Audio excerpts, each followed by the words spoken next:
नेता म्यूजिक आपका हार्दिक स्वागत करता है।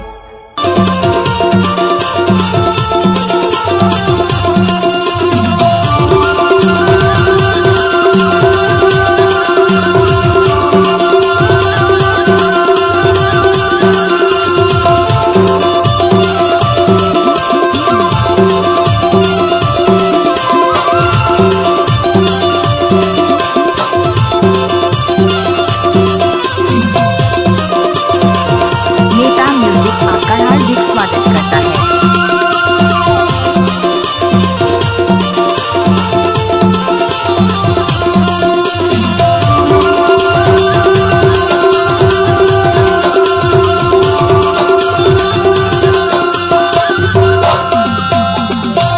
विजय राजा काई भोला के दबगला सरकार था, भोला के दबगला सरकार था, भोला के दबगला सरकार था, भोला के दबगला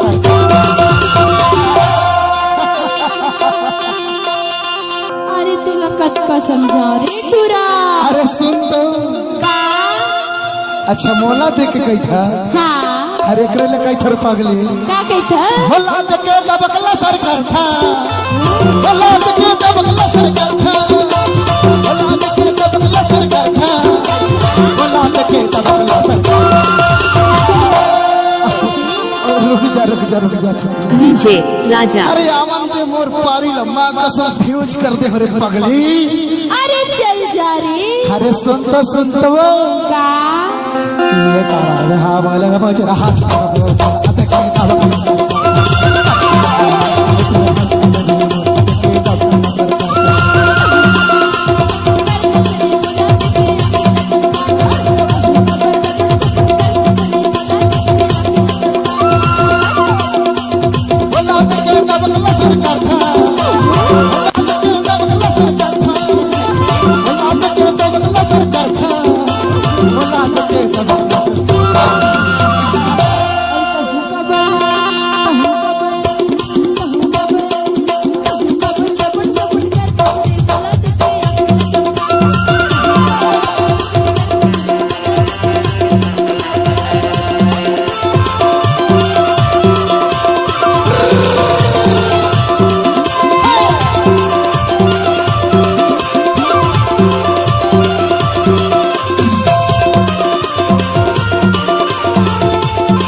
अरे नामा है छानी भरेला तुम आवो। मिक्स बाय विजय राजा मरकाम। ये दे नामा है छानी भरेला तुम आवो। अब तोला गोदी में बैठा के ले तो चुमारे ले तो चुमारे। अरे सुंदर जकही अरे काई ये दे नावा है छानी भरेला तुम आवो।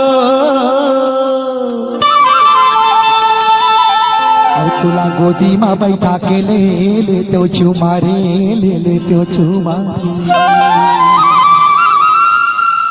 भोला के दबगला सरकार था, भोला के दबगला सरकार था, भोला के दबगला सरकार था, भोला के दबगला सरकार।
राजा अरे नामा है मंदिर पुजारी नहीं है वो यहाँ बोले गाँव की टूरी तो मोर चिन्हारी नहीं है रे चिन्हारी नहीं है हरि नामा है मंदिर पुजारी नहीं है वो यहाँ कोने गांव के टूरी तोर मोर चिन्हारी नहीं वो चिन्हारी नहीं अरे सुन तो ए टुरा काय टूरी तयार मला काही तूच देख के लपट सपट करतो सुनतो आहे आपण नाही सोचत काय कहा कहना अरे तहु तो रे कबले मो राघू पिछू मां दबक लसर लपट सपट करत है हाँ कहा हाँ अरे तहु का पर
डीजे राजा बाजारे खाएला बीरो पाने वो और मैं हाथोर पर दीवाना हो आने जाने जान रे आने जाने जान कैसे जानता का अरे गाये लगाड़ा सराय के बाजारे खाएला बीरो पाने वो अच्छा हमार सोसाइटी वाले बाबू हाथोरे पर दीवाना है आने जाने जान वो आने जाने जान वो एकरे ले तो कहतो काय कैसे निर्मोही कैसे संगवारी हो तू ना कुछ कहे कि मन कहती का ऐसे अरे एकरे ले तो कहतो रे पगला डीजे राजा आपका हार्दिक स्वागत करता है।